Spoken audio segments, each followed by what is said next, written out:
right, well, it's noon, so thank you everyone for joining us for this month's Planning Lunches at Noon webinar. Um, just a little more information about the series.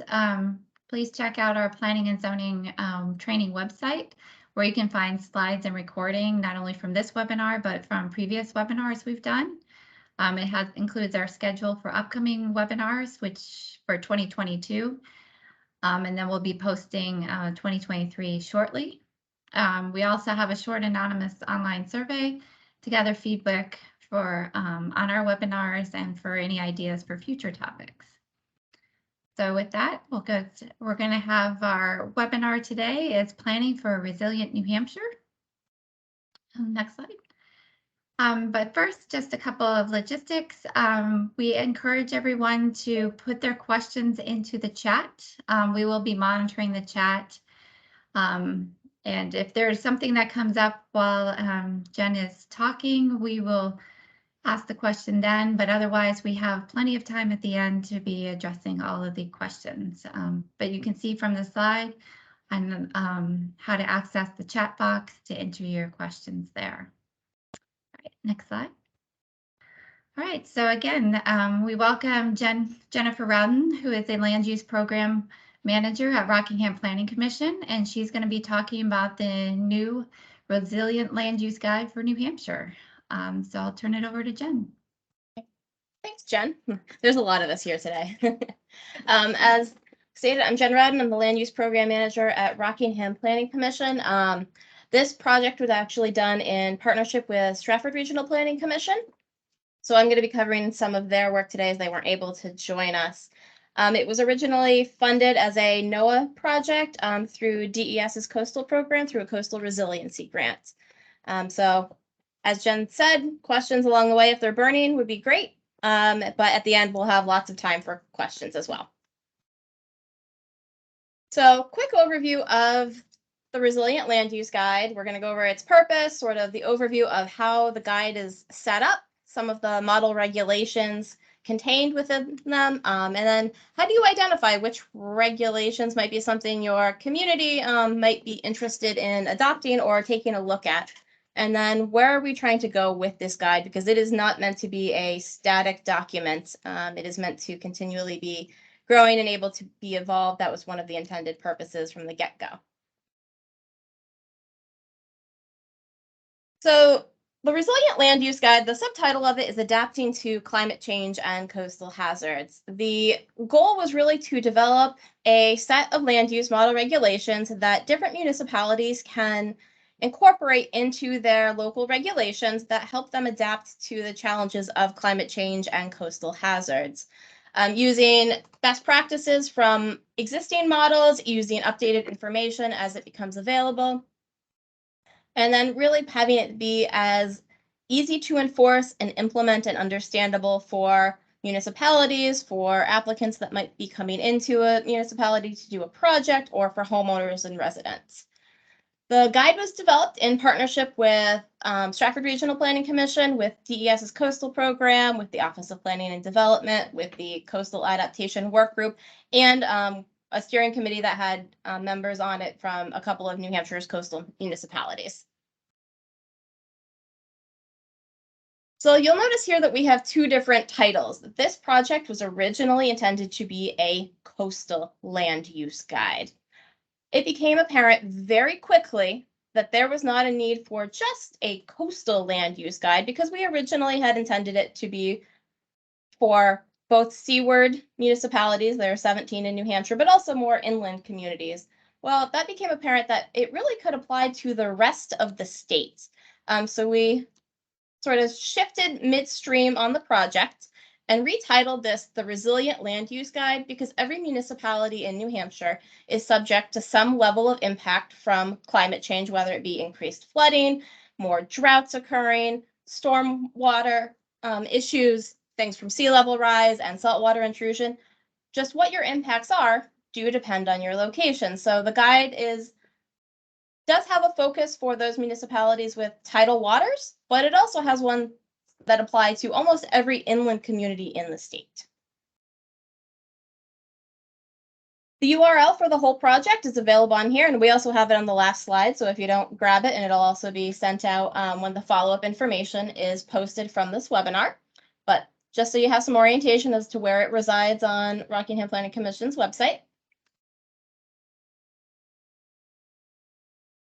So again, the idea of coming up with this land use guide is that we wanted it to be very user-friendly, to not provide such a deep dive into the information that you couldn't just get to the model regulations quickly, but it also have it be able to be adaptable so that as we develop models or as new information becomes available, it would be easier for the entities that help create a lot of the model regulations throughout the state, whether it be the planning commissions, a municipality, the University of New Hampshire, the coastal program, BAE, that we could adapt it and modify it as that information becomes relevant as opportunity arises. But we really wanted to have a range of opportunities for how municipalities could adapt to climate change challenges, because not every solution fits every municipality because of geography, because of development patterns, because of political tenor. There can be a lot of different competing interests why a municipality might want to take on different regulations.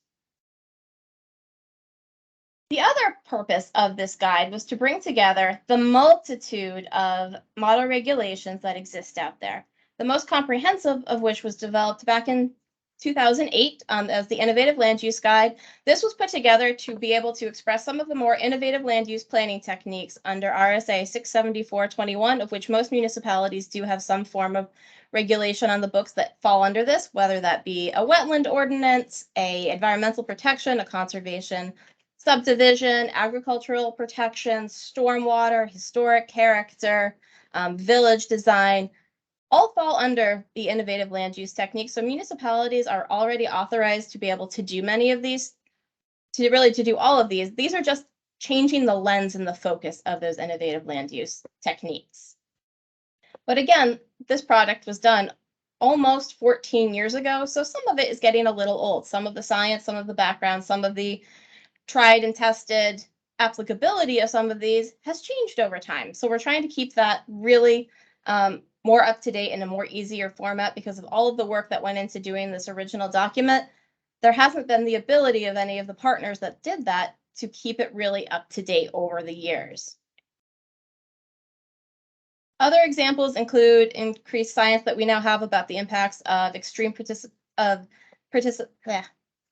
precipitation changes caused by sea level rise and climate change impacts. We have a model groundwater ordinance developed back in 2015 that hasn't been updated in a while, but also pulls in a lot of the other topics that increase a municipality's resiliency. So updating some of that language, bringing in some of the floodplain regulations that exist, the Southeast Watershed Alliance stormwater regulations with many of the municipalities that are subject to the federal MS4 stormwater regulations have had to adopt for that compliancy, trying to bring that into the fold to address additional municipal concerns, bringing in the publication my office and Stratford put together last year for increasing model buffer ordinances for drinking water protection, and then also bringing in some of the latest science related to coastal flood hazards and how you assess risk when you are doing regulations and design requirements at the municipal level. Primarily focused on the coast, but there are lessons to be learned from this that apply to inland communities as well. So that all culminated into the development of both the formats and the function of how we designed the Resilient Land Use Guide. I will state that this was always intended to be a website-based document. There are not published copies of the entire thing that exists because we want it to be a living, breathing document that can be added to as we have the ability to add model regulations or changes to science or knowledge exist. So the website is really meant to be an easy way to help navigate and focus to help people get to whatever regulation or interest or topic they are really looking to start to tackle. So to start off, we go through the introduction, which provides an overview about the audience and the intention of the guide. It provides some of the legal authority background, just to give people the sense of why are these regulations in existence? How do I possibly go about adopting them in as succinct a way as we could format it? Because a lot of this is overwhelming to a lot of municipalities or people that don't do this on a regular basis. So we wanted to have sort of a easy to digest crash course about how do you get from these model regulations to considering what language to actually putting it through into action in your municipality.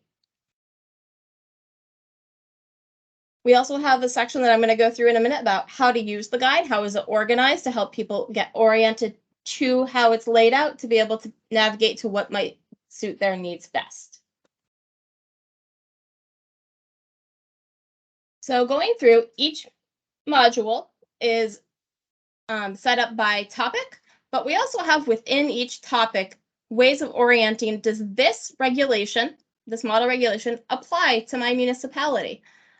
We have it based on location, so the little icons of the ways, if they're selected, well, that might apply to your municipality if you're dealing with wanting to deal with stormwater management. Well, it can apply to coastal communities, inland communities.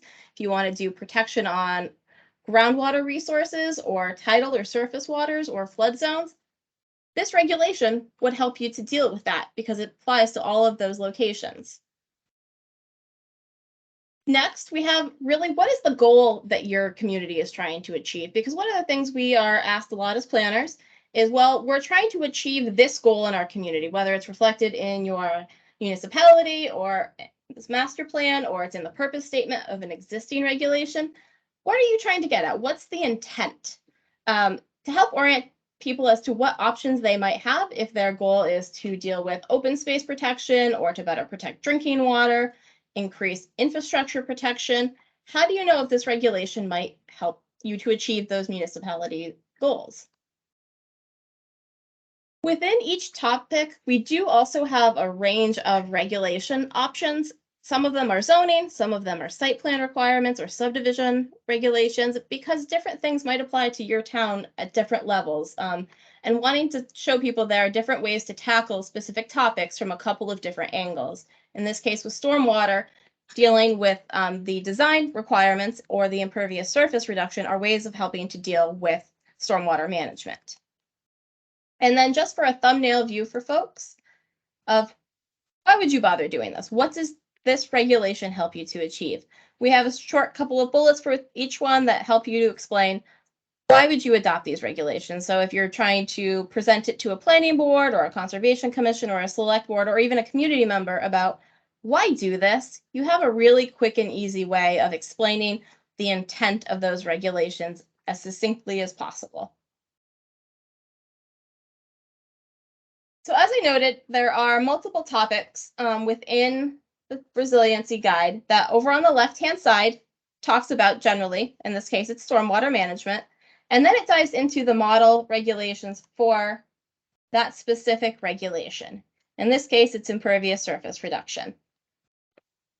With each regulation, it does have background information and purpose built in with an overview of the topic, the definitions, and the science, and also additional links that help to demonstrate why impervious surface reduction can do, in this case, what it is intended to do. Moving on, we get onto the regulation language itself. It's set up in a 2-column format so that on the left, you have the language of the model regulations, and then on the right, you have additional information and explanation. Whether it's notes that reference the state law, the purpose of a specific regulation, if it's got additional links or information that can help you provide justification for why you might do it, it's really meant to better inform potential users and to help explain to potential adopters why this specific language is incorporated.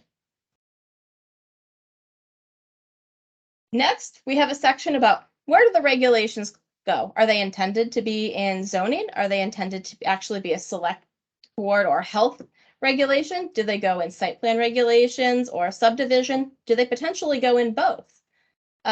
This gives information about where the language can go and the adoption process that you can do to enact those regulations, depending on where it is intended to be located.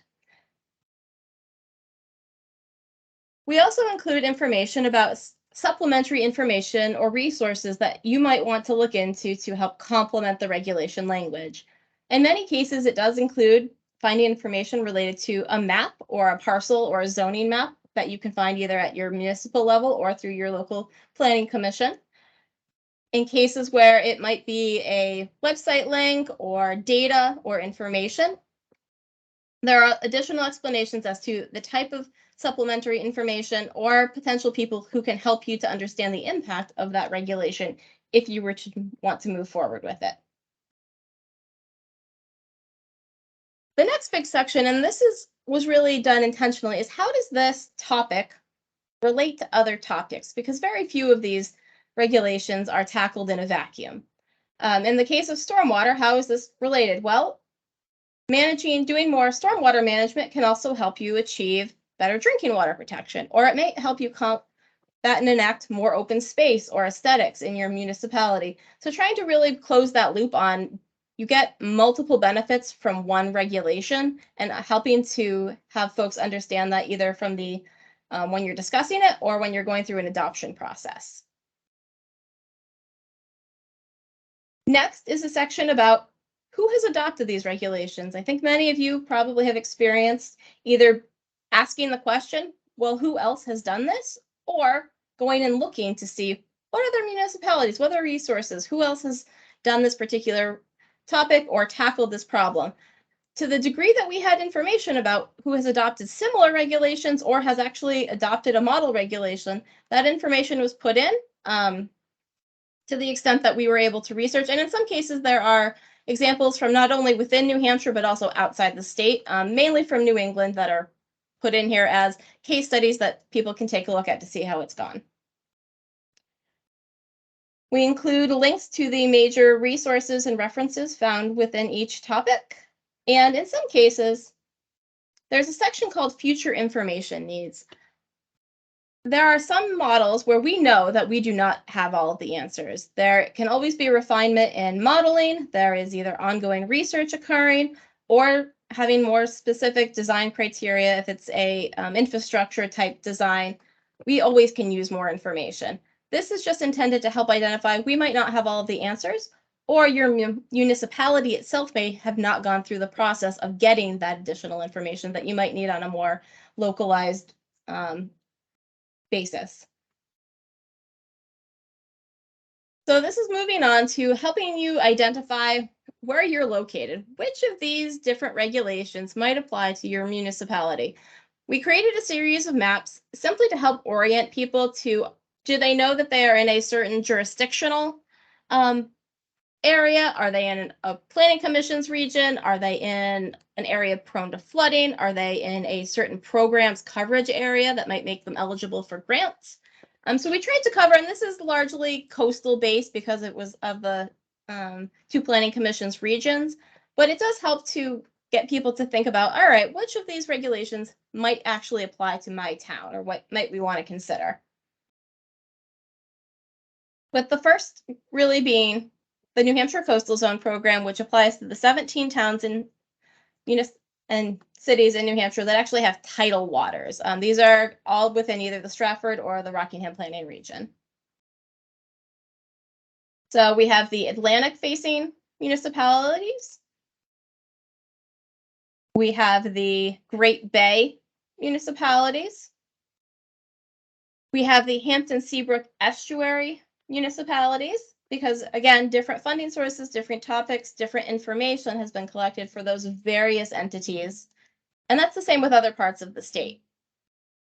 We have identification of what is a coastal community versus what is an inland community. Basically, unless you are one of the 17 municipalities, you are an inland community. Some level of these regulations apply to you.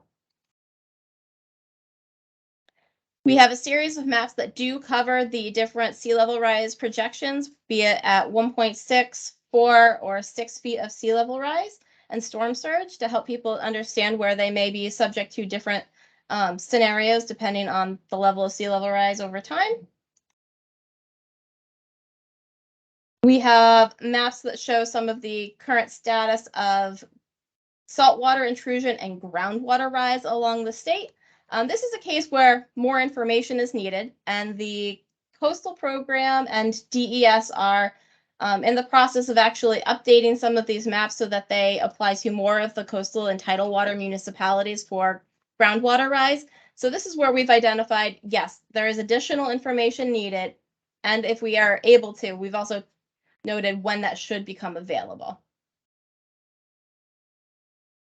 We have maps related to the 100 and 500 year floodplains, and these are not meant to help you exactly know where some of the regulations apply, but just in general, does my town or municipality fall into this category? Should I be worried about flooding when I'm talking about these topics? Flooding for most municipalities is certainly an issue, but just the extent is a good thing to be able to portray to the residents. We also do have a map in here of the various planning commissions regions in case there are members in the municipalities that do not know who their planning commissions are. They are great resources. I highly recommend tapping into them if you are considering one of these regulations and you are especially a more of a northern or inland community outside of Rockingham or Stratford counties to be able to tap into some of these. Also within the guide, we have a series of case studies just to help show how people are tackling different topics with the lens of resiliency and dealing with the challenges of climate change and impact on their municipalities into work they're already doing. We have a couple of the case studies involving how different municipalities have approached flooding in Dover, Durham, and Lee, New Hampshire. And all three towns did them in different levels of a deep dive as to what they were looking to do based on their geography, their capacity, their past history, and their ability to enforce and regulate.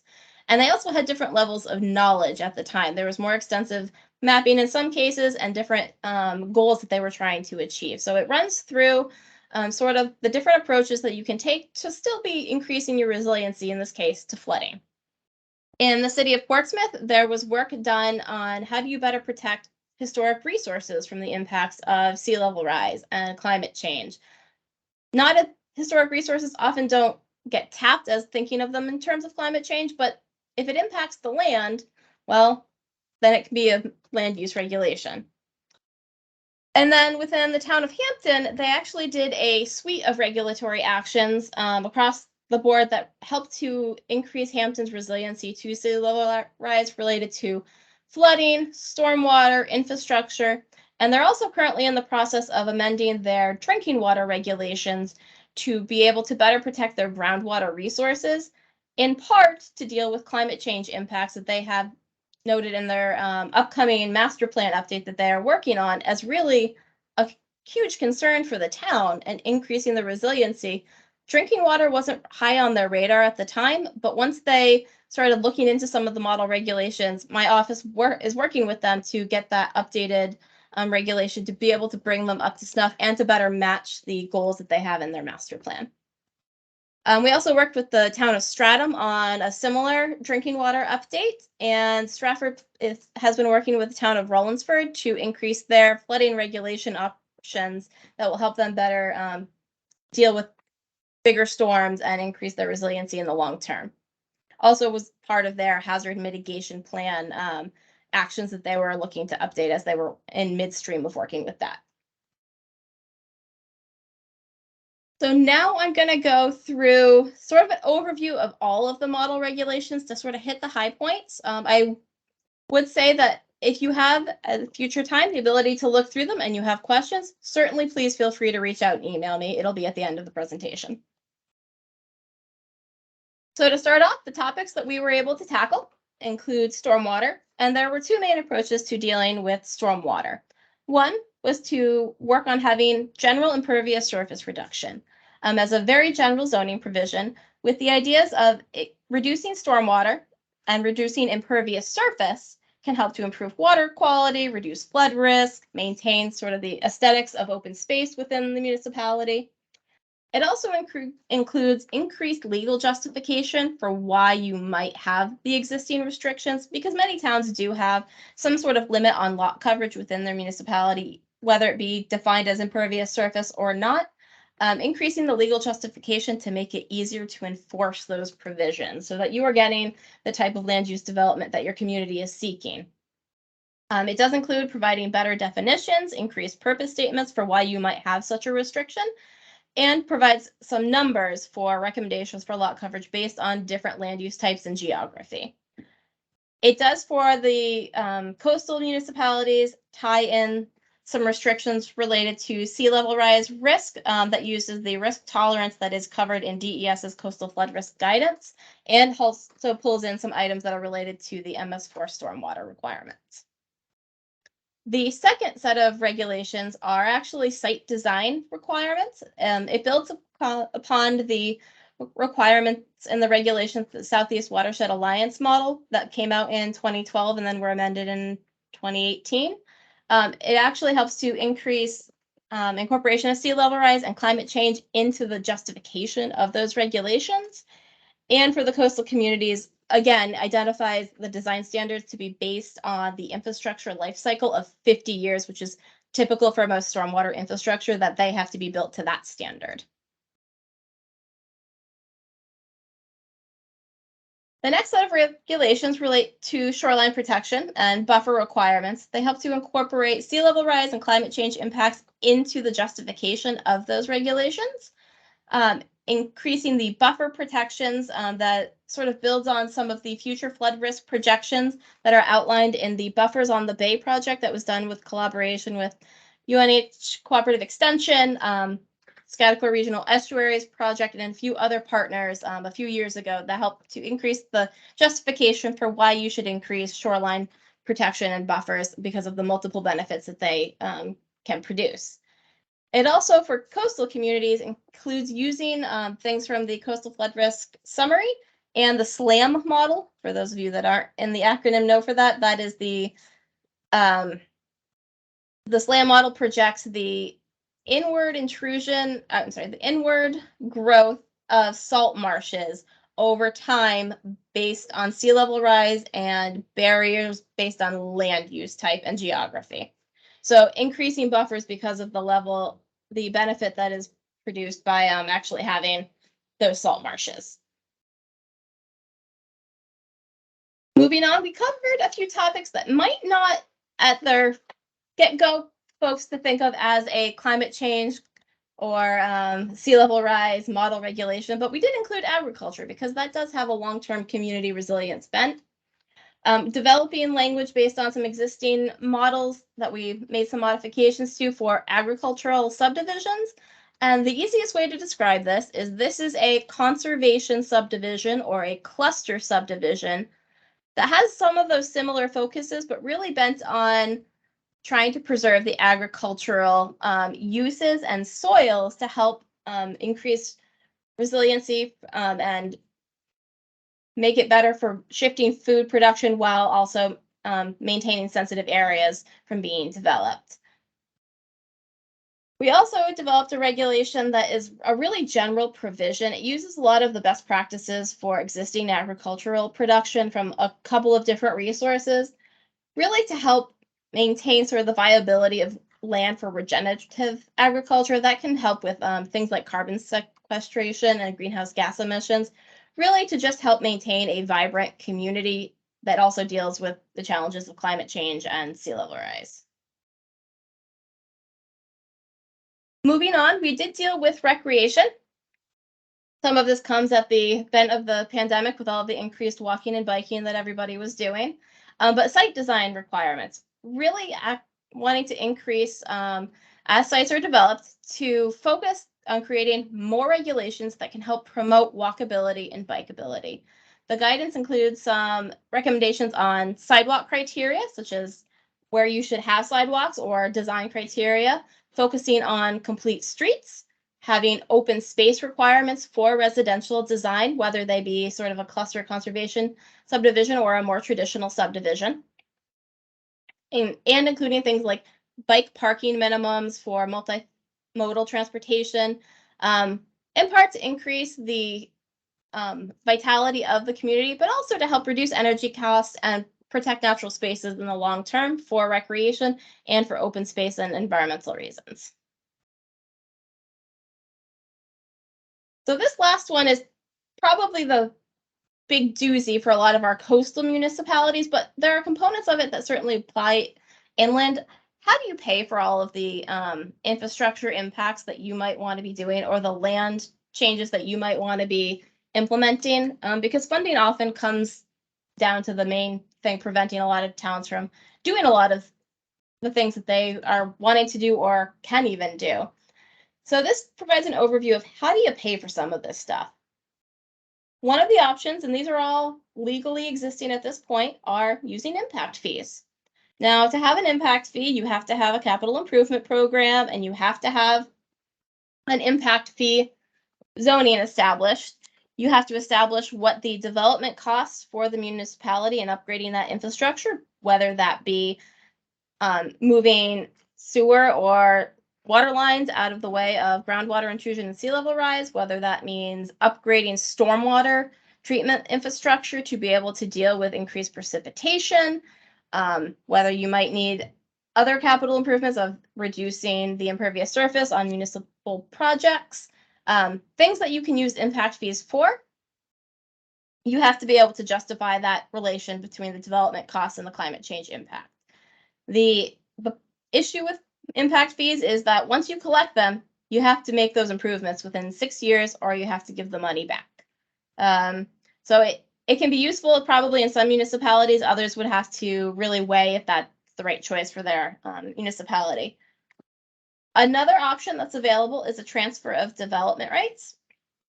What this really can do is encourage development that might be potentially impacted by sea level rise or climate change impacts, primarily flooding, to move away from that impacted zone to areas that are less susceptible to those impacts, with the idea of having better flood protection because you're simply moving the development away from it, but also using the benefit of protecting natural resources that can help to mitigate the impact of flooding. It can be really hard to determine what the value is to move a development from one part of a municipality to the other. That's sort of the tricky part with transfer of development rights. The city of Dover specifically has had a really good success story in being able to do that, however, and really mitigating some of their impacts that they've had over the years and establishing for open space and conservation. You do have to establish zoning regulations explicitly to deal with this and set up the administrative accounting of it. That is a little bit more of a intense zoning change process that needs to be undertaken with a lot of thought and clarity to make sure that is the right option and a municipality would be able to handle the administrative aspect of it. The last option within this module is probably the easiest because you already can do it. Offsite mitigation, which you can already do under state law, and you likely already have within your site plan or subdivision regulations, is that when you are having a site developed for a site plan or a subdivision, and if it's in a sensitive area, like something that's subject to flooding or sea level rise, you can have a proportionate, reasonable offsite improvement done, or you can collect a portion of the funding required that can do an improvement, but it has to be infrastructure related. That's the one catch with the offsite mitigations. It can be to improve a roadway, deal with drainage, probably that's the biggest one, or to cause water and sewer upgrades. The city or the town of Hampton is actually been in the process of improving their offsite mitigation language within their regulations to really focus on the ability to have proportionate infrastructure upgrades related to drainage in some of parts of their town using offsite mitigation because they already can do it. It's also the only thing is that it has to be proportionate to the proposed development. So you can't have a single developer potentially pay for an entire road being upgraded. It has to be reasonable. This model regulation also goes through the variety of other funding mechanisms that can be used, and it is primarily coastal focused, although the bottom ones can be used by inland communities that are not necessarily land use regulations, but they are funding mechanisms that can be used to help achieve funding over time or as a one-time shot to be able to do infrastructure upgrades.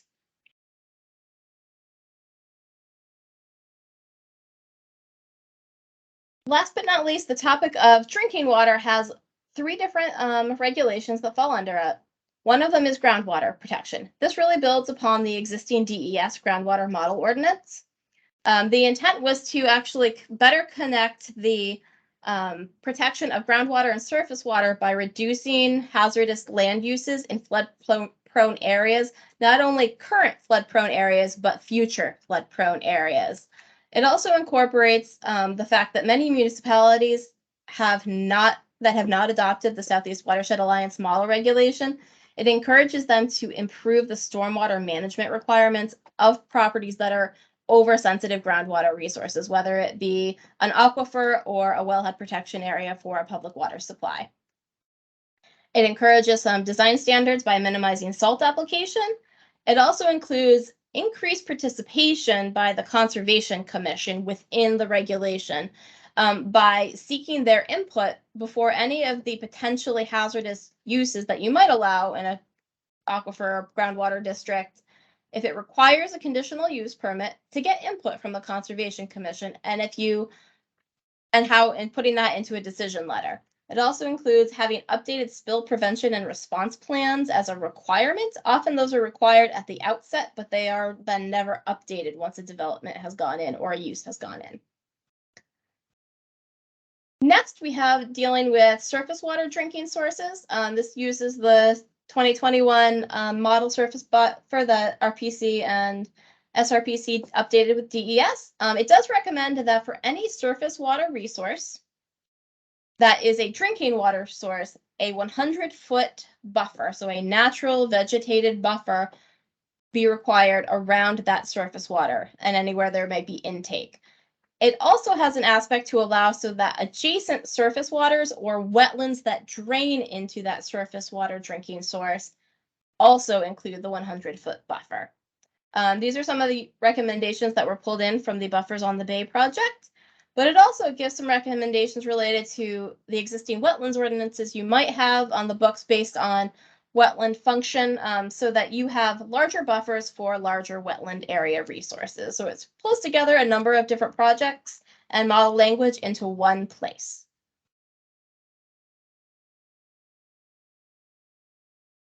And last, and this is one of the more innovative of the regulations, was how do you deal with groundwater rise? Groundwater rise on the seacoast is projected in some places to come as far as 3 and 4 miles in, as the salt water displaces some of the fresh water and then also is pushing up on the water table. How do you deal with that? It gives some recommendations, but the first thing is that we simply need more information at the local and state level. There have been a few municipalities with Durham and Dover at sort of the outset that have had refined study done to really see, well, where is the groundwater rise going to happen? What infrastructure is it going to impact? But having some initial language that allows the municipality to adopt a groundwater rise overlay district, once information is available, that purpose, getting that in, is a really good start to dealing with that if you're one of those communities that's dealing with groundwater rise. It includes purpose and legal authority to ensure that the goals and objectives of the regulation are put in, provides a process on how you would go about adopting such a groundwater rise overlay district, and then has a few recommendations for what municipalities can actually do at this point to require that future development needs to hook up to municipal water if it's available, and also has requirements for the design and inspection process for septic systems that may in the future be subject to a higher water table than they are currently designed for.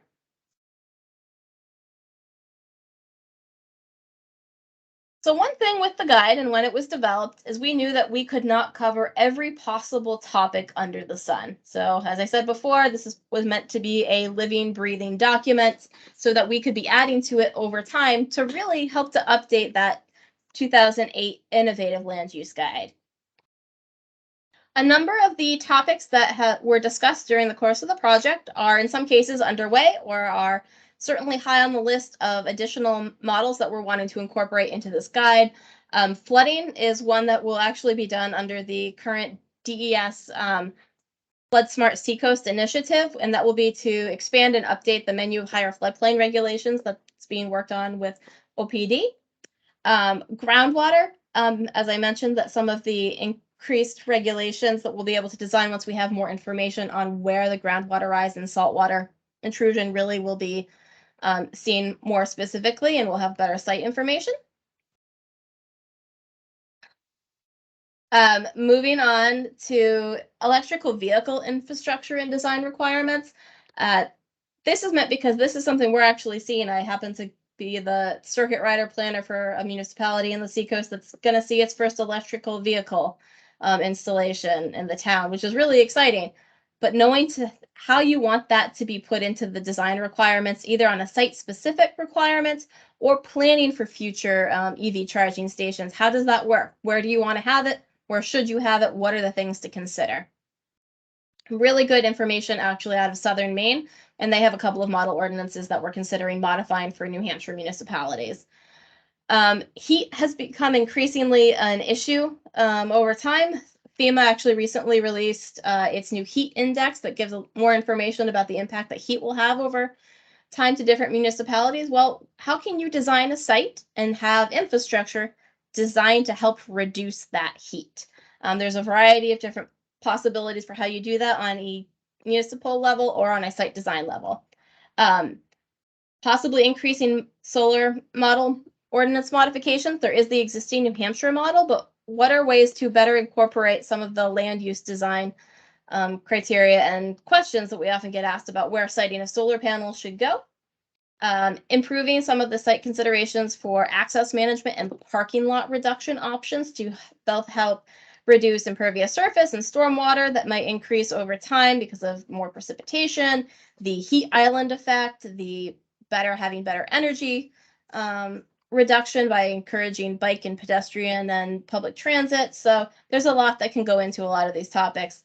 Increasingly, housing and environmental justice regulations come in of how do you deal with the affordable housing and the general housing issues that we're having in the state and across the country, but also protect environmentally sensitive resources both now and into the future. And then also have increased flexibility in regulations aimed at resiliency. This could be a variety of things. Some examples that we've talked about in-house are how do you allow more outdoor dining options in traditionally public spaces like sidewalks? How do you balance those resiliency of a community, both from climate change, sea level rise, but also dealing with resiliency and other factors, health, safety, and long-term viability of our communities?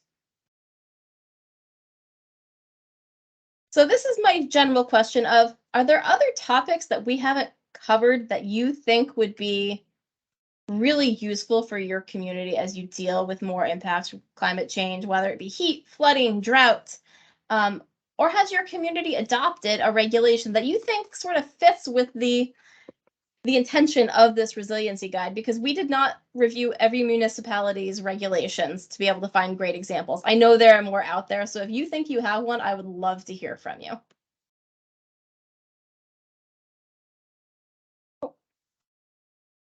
So with that, Jen, I am actually all set and ready for questions if people have burning questions. Well, we have one, Jen, in the chat. Okay. And if Let's you'd see. like to ask a question, we please ask you to do that in the chat, or you can raise your hand and we will try to unmute you so you can ask it in person. The one, it's sort of like a statement question. It's from Emily, and is anyone else very excited to have the full text of this guide? Well, So thanks for the question/statement. They are all available up online. I think the website got included in the chat earlier, and it will go out at the end of this presentation. And it's also, I'm going to go with the email that OPD will send out once everything is posted. if anyone has more questions, please post them in the chat.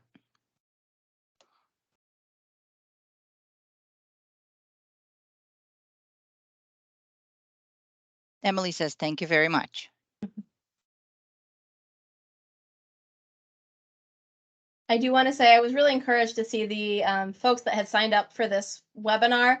There were certainly coastal municipal folks, but there was a good chunk from outside of the RPC, SRPC region. So I'd love to get insight or questions or thoughts on future regulations that might be useful for your municipality.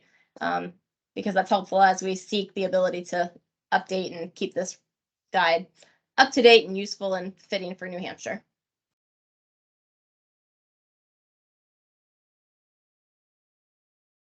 And I don't see any more questions. Right. So the last slide has Jennifer's contact details. And if you have more questions, you can always email her. If you have those suggestions, also email her anytime. If you have questions now, please put them in your chat while we have some time to answer them. Yep, and I'm happy to stick around for a few more minutes if folks are digesting. I know it was a lot to throw in 45 minutes. And this will be posted on our YouTube channel too, along with the slides and the link to the guide itself.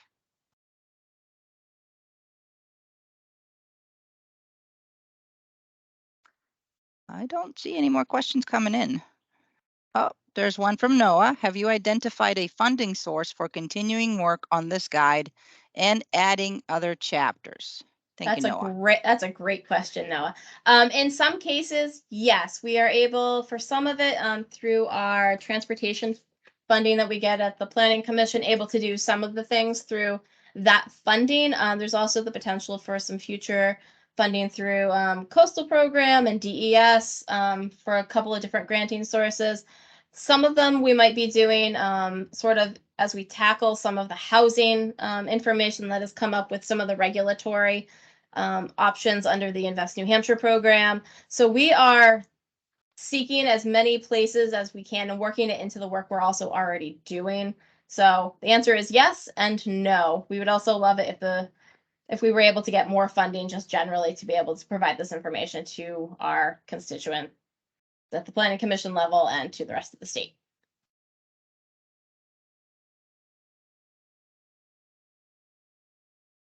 One from Stephanie. I really appreciate this information, but we'll need lots of time to work through it. Thank you so much for all the work you put into this. Stephanie, it is a lot to digest. It took a lot of thought and a lot of participation from a lot of people to pull it together.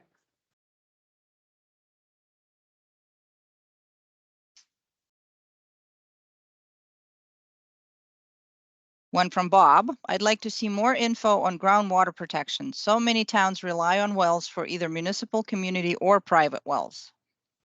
Yes, so the groundwater ordinance that's part of this model does use the DES guidance. It builds upon it a little bit, but that it's a great language and that's a really great starting point. And it does aim to protect not only just municipal wells, but also private wells as well. Bob said, thank you. And then another one from Emily. Do you have tips for how to respond when people say we need more housing urgently and more tax base, and these regulations will turn developers away or make housing more expensive? Ooh, that is a doozy of a question, Emily. The best thing with any regulation, and this is also balancing because you have competing interests of protect environmental resources from current and future hazards and the need for more housing.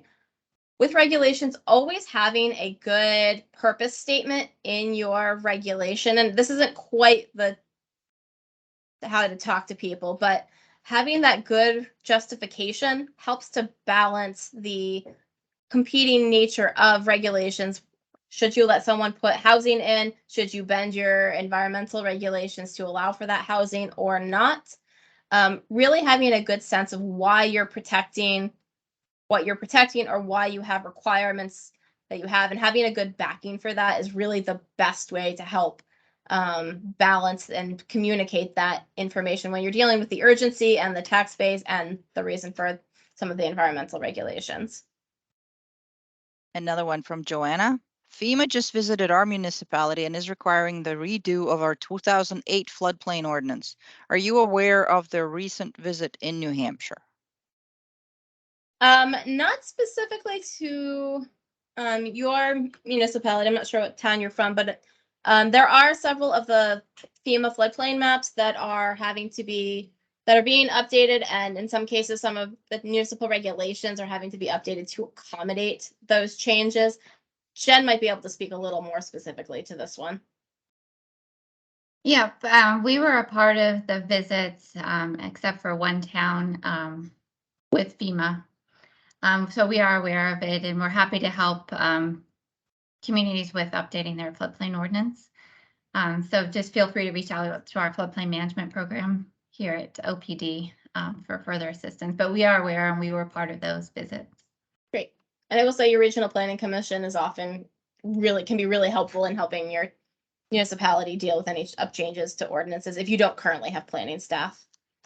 Yep, and we've been trying to coordinate with all the RPCs of those towns that we visited. You've been super helpful over the years to our region.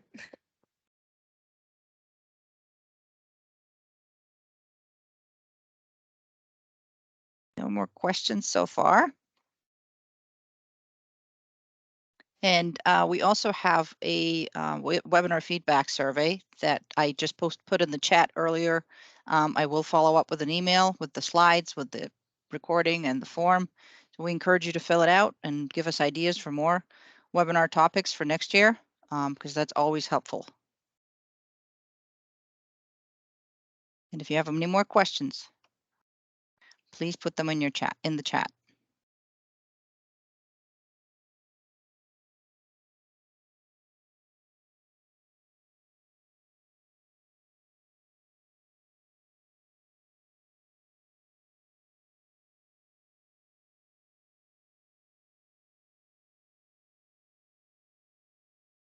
And I'm just going to turn back to the slide just to show Jen's contact details one more time. There's one more from Emily. Will you do a series of webinars breaking down this info next year?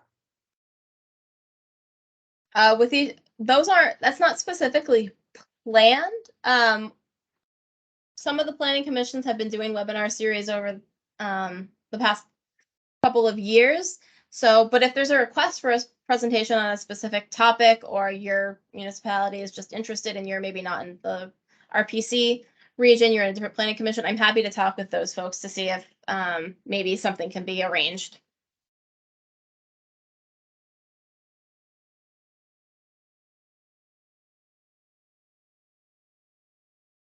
One from Katie. It's a comment, and I think that that's the details for our OPD floodplain management program, and the coordinates. It's from Katie Nelson. I will say Jennifer and Katie are both experts at this and are great to work with. So I encourage folks to reach out.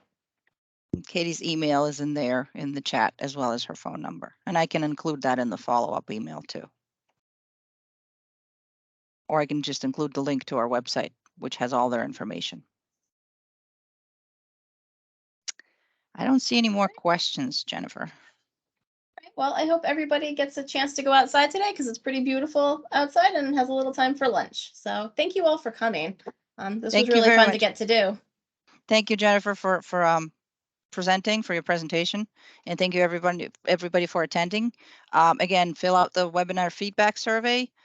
Check out our website for the schedule for the 2023, which should be coming out sometime soon. And we thank you very much again for attending today's webinar. Goodbye.